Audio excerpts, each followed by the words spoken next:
इसी ध्येय से उन्होंने कलकत्ते में रामकृष्ण मिशन की स्थापना की थी। इसी ध्येय यानी कि इसी बात के लिए उन्होंने रामकृष्ण मिशन के अपने इसी लक्ष्य के लिए उन्होंने रामकृष्ण मिशन एक मिशन की स्थापना की थी। रामकृष्ण मिशन एक मिशन है जिसको उन्होंने 1897 में स्वामी विवेकानंद जी ने स्थापित किया था, जिसका उद्देश्य ये था कि गुरु रामकृष्ण परमहंस, जो उनके गुरु थे स्वामी रामकृष्ण परमहंस, उनके उद्देश्यों को जगत भर में पहुंचाया जाए और दुखी और पीड़ित लोगों की निस्वार्थ होकर सेवा की जाए, यानी निस्वार्थ होकर सेल्फलेस होकर किसी के कुछ रिटर्न बैक ना चाहते हुए जो भी दुखियारे लोग हैं उनकी सेवा की जाए। इस मिशन की वजह से उन्होंने रामकृष्ण मिशन नाम का एक मिशन स्थापित किया था कलकत्ते में।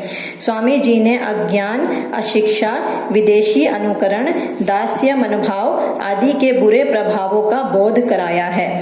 इन्होंने जो भी जीवन में, इंसान के जीवन में जो इंफीरियरिटी कॉम्प्लेक्स होती है, जो फीलिंग, स्वामी जी ने अज्ञान, अशिक्षा, विदेशी अनुकरण, दास्य मनोभाव आदि के बुरे प्रभावों का बोध कराया है। यानी स्वामी विवेकानंद जी ने अज्ञान यानी लोगों को, दूसरे लोगों को अज्ञान जानना या उनको ध्यान न देना, उनके तरफ अपने काम में ही मदमस्त रहना, दूसरों की तरफ ध्यान ना देना, उस चीज़ को बुरा कहा है अज्ञान को।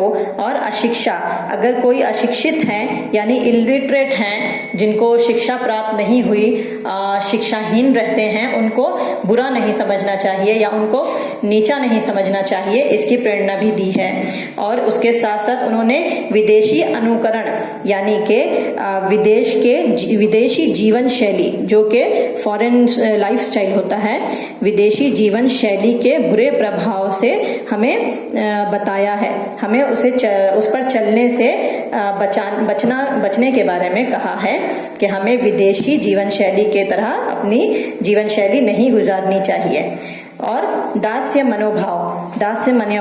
मनोभाव यानी कि उन्होंने स्लेवरी सिस्टम को, स्लेवरी सेंटिमेंट्स को, कि दूसरों को नीचा देखना या दूसरे लोगों को अपना दास समझना, उस प्रभाव को गलत बताया है।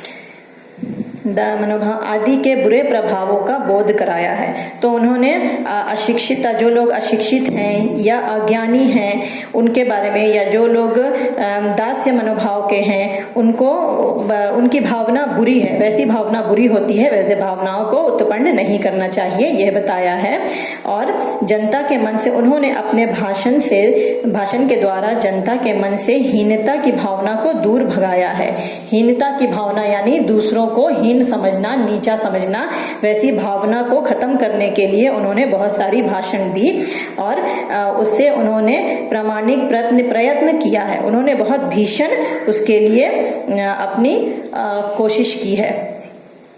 उन्होंने अपने एक भाषण में कहा था, प्यारे देशवासियों, वीर बनो और ललकार कर कहो कि मैं भारतीय हूँ। उन्होंने अपने एक भाषण में ये कहा था कि प्यारे देशवासियों यानी भारतीयों, हमसे सबसे कह रहे हैं भारत देशवासियों से कि वीर बनो और ललकार कर कहो कि मैं भारतीय हूँ। वीर बनो यानी कि इस चीज़ पे प्राउड फील करो कि तुम भारतीय हो। अनपढ़ भारतीय, निर्धन भारतीय, ऊंची जात का भारतीय, नीची जात का भारतीय, सब मेरे भाई हैं। उनकी प्रतिष्ठा मेरी प्रतिष्ठा है, उनका गौरव मेरा गौरव है। उन्होंने अपने एक भाषण में यही कहा था कि जो भी भारतवासी हैं, चाहे वो अमीर हैं, गरीब हैं, बलिवान हैं, जैसे भी हैं, सब लोग मेरे हैं। उनकी इज्जत, उनका सम्मान मेरा सम्मान है, उनका गौरव, उनका प्राइड मेरा प्राइड और मेरा गौरव है। 4 जुलाई सन 1902 को स्वामी विवेकानंद परलोक सिधारे। उनका निधन, स्वामी जी का निधन 4 जुलाई सन 1902 को हुआ। लेकिन आज भी उनके कार्य और संदेश अमर हैं।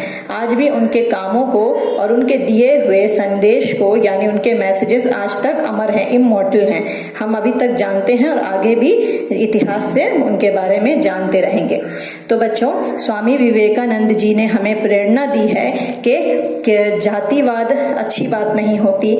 हर लोग को मिलके एक साथ, हर इंसान को, हर व्यक्ति को एक दूसरे के साथ मिलकर रहना चाहिए। चाहे कोई शिक्षित है या अशिक्षित है, अब दास से मानवता नहीं रखनी चाहिए, अपना मनोभाव सही रखना चाहिए और किसी को हीन नहीं समझना चाहिए।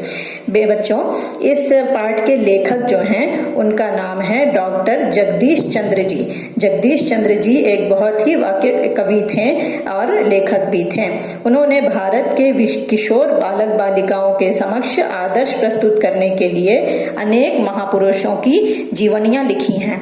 ये जो राइटर हैं, जो लेखक हैं जगदीश चंद्र जी, उन्होंने यूथ के लिए, आज के जनरेशन के यूथ के लिए एक आइडियल बनाने के लिए, उनको एक आइडियल देने के लिए, प्रदान करने के लिए बहुत सारे महापुरुषों का, बहुत सारे स्कॉलर्स का और फ्रीडम फाइटर्स का, बहुत सारे लोगों के बारे में उन्होंने बहुत सारी लेख लिखी है जो कि बहुत ही सराहनीय है, जिसको बहुत ही ये पसंद किया गया है। और उन्होंने उन्होंने बहुत सारी बायोग्राफी ही लिखी है स्कॉलर्स के ऊपर और बहुत सारे प्रसिद्ध देशवासियों के ऊपर उनकी जीवनियां यानी बायोग्राफी लिखी है। थैंक यू, धन्यवाद।